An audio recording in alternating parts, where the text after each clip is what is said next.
yang Farid katakan tadi itu adalah antara zat terlarut dan pelarut. Nah, rupanya dia harus homogen. Nah, kapan dia dikatakan homogen? Ketika kita tidak tahu lagi cara membedakan antara yang mana larutan, yang mana pelarut dan yang mana terlarut. Yang mana pelarut dan yang mana zat terlarutnya. Nah, mungkin kalian pernah membuat larutan seperti larutan garam atau larutan gula. Nah, ternyata itu tidak hanya mengubah konsentrasi larutannya, tetapi sifat fisik yang ada dalam larutan itu juga ikut berubah. Nah, kalau misalnya kita membuat sirup nih, kalau misalnya kurang manis pasti kita menambahkan air gula. Nah, dengan cara biar larut kita didihkan. Nah, kalian pernah sadar nggak kalau misalnya antara didihan larutan gula dengan air biasa itu lebih lama mendidih air gula? Pernah sadar nggak maksudnya gitu? Nggak sadar. Saya buat Nggak sadar ya? Rupanya kalau misalnya antara larutan dengan air saja yang kita panaskan itu didihnya itu berbeda. Jadi dia lebih lama untuk larutan gulanya. Nah, konsep itu nanti bisa kita jelaskan dan bisa kita pahami kenapa larutan gula itu memiliki titik didih yang lebih lama daripada larutan biasa, yaitu yang akan kita bahas pada hari ini tentang sifat koligatif larutan.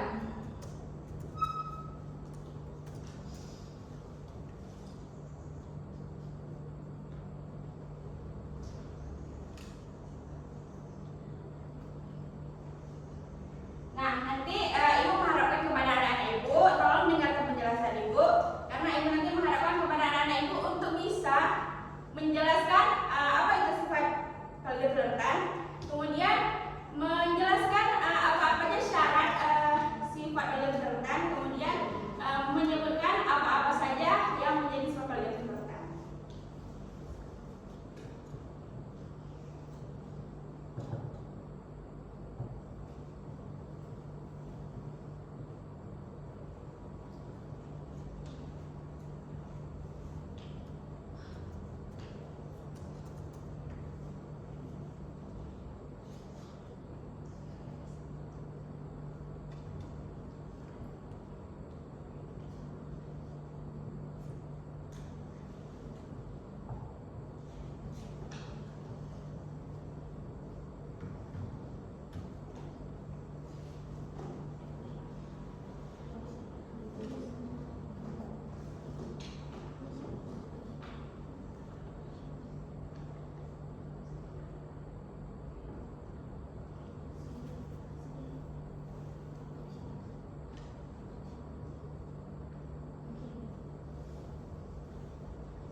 Kita harus mengenal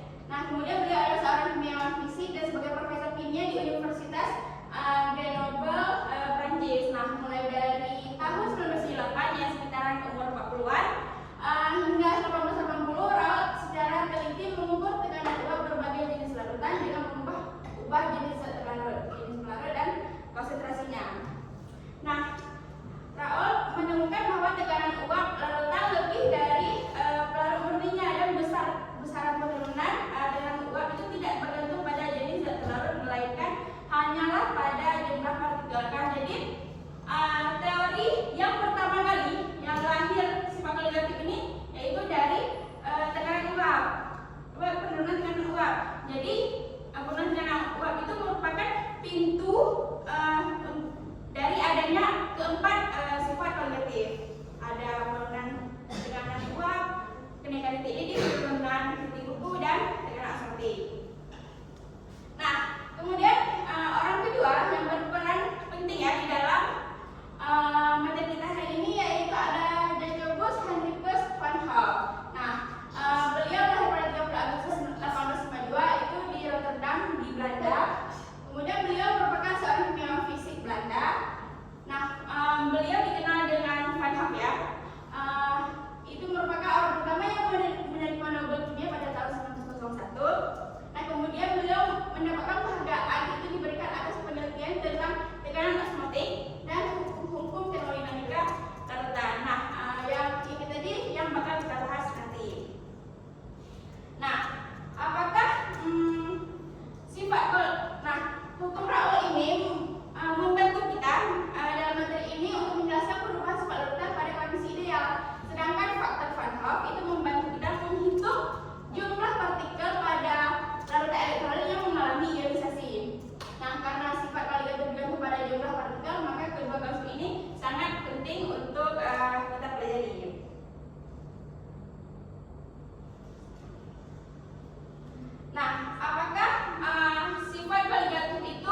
larutan encer. Yang digunakan dalam sifat koligatif ini merupakan larutan encer, dia bukan larutan pekat. Karena pada larutan encer, perilaku partikel mendekati ideal, dia mengikuti hukum Raoult. Umumnya konsentrasinya itu lebih kecil dari 0,1 m. Ini konsentrasinya 0,1. Nah, kenapa dikatakan dia mendekati ideal? Karena larutan encer ini kan, kalau misalnya larutan encer pasti konsentrasi yang dipakai sedikit kan, larutan yang dipakai sedikit. Jadi partikel yang ada di dalam larutan itu kan sedikit. Jadi interaksinya itu sangat berjauhan. Jadi karena saking jauhnya dia bisa kita katakan hilang, ataupun karena sangat lemah jadi dia bisa dikatakan hilang. Kan karena larutan ideal tadi kan katanya tadi mengenai partikelnya sama, sedangkan larutan encer ini kan karena konsentrasinya tadi yang kecil, jadi dia bisa dikatakan lemah ataupun hilang, makanya dia dikatakan mendekati ideal. Tapi ini seolah-olah ya, seolah-olah, padahal sebenarnya enggak juga. Paham ke sini? Paham. Nah, yang ke selanjutnya ada larutan non elektrolit.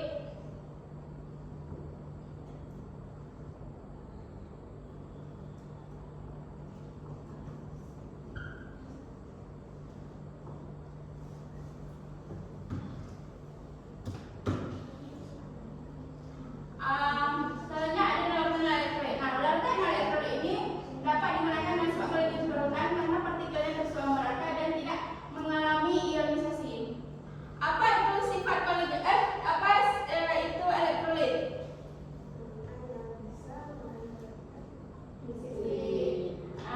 Larutan bisa mengatakan listrik. Bagus, Ipa. Lebih sempurna lagi. Dan dia bisa mengalami ionisasi di dalam air. Nah, untuk selanjutnya itu ada larutan elektrolit. Nah, ini yang keempat.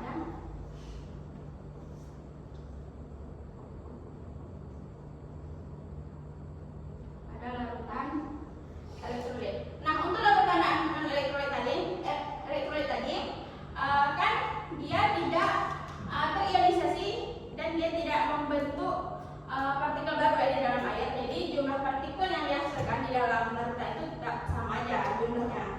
Nah, kalau misalnya kayak larutan elektrolit, dia akan mengalami ionisasi. Misalnya kita melakukan antara NaCl. Apa NaCl? Garam. Jika kita larutkan, maka dia akan terbentuk menjadi iannya apa? Dan Cl-.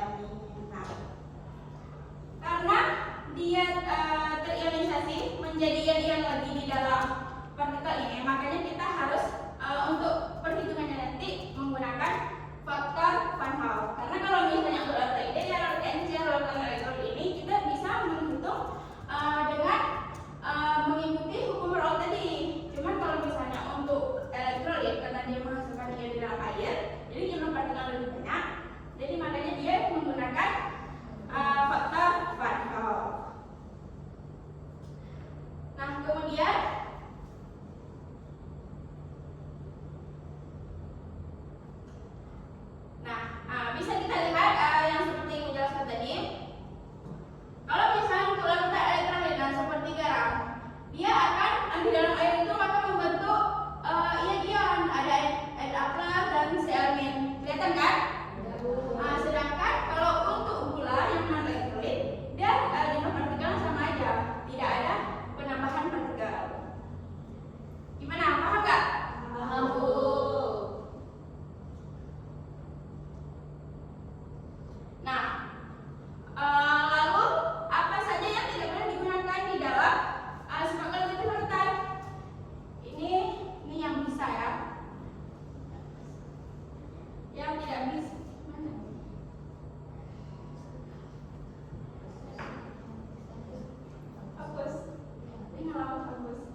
Oh ya, untuk larutan pekat tadi itu dengan konsentrasinya di atas 1 mol liter ya.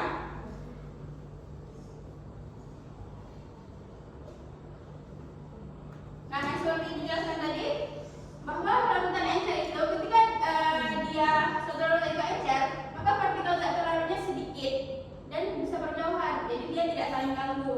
Berlakunya bisa diprediksi, hukum Raoult berlaku, rumus sifat koligatif larutan akurat.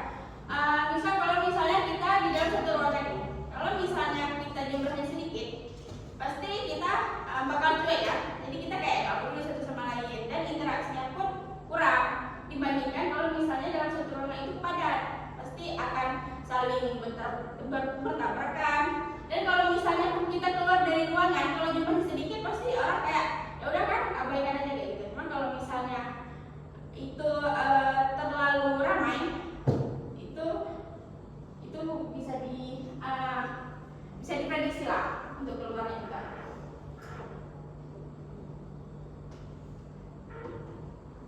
Nah, selanjutnya ada zat terlarut tidak mudah menguap atau yang non volatile. Nah, khusus untuk penurunan tekanan uap dan kenaikan titik didih yang akan kita bahas nanti, zat terlarut harus non volatile, tidak atau sulit menguap. Nah, contohnya ada gula, garam, urea. Nah, jika zat terlarut itu menguap, maka ia akan berkontribusi pada tekanan uap total.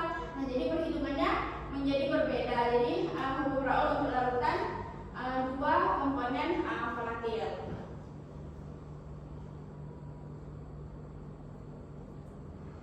Nah, selanjutnya ada zat terlarut yang tidak bereaksi dengan pelarut. Nah, jika zat terlarut bereaksi kimia dengan pelarut, maka jumlah partikel berubah dan tidak bisa dihitung langsung dari rumus koligatif biasa.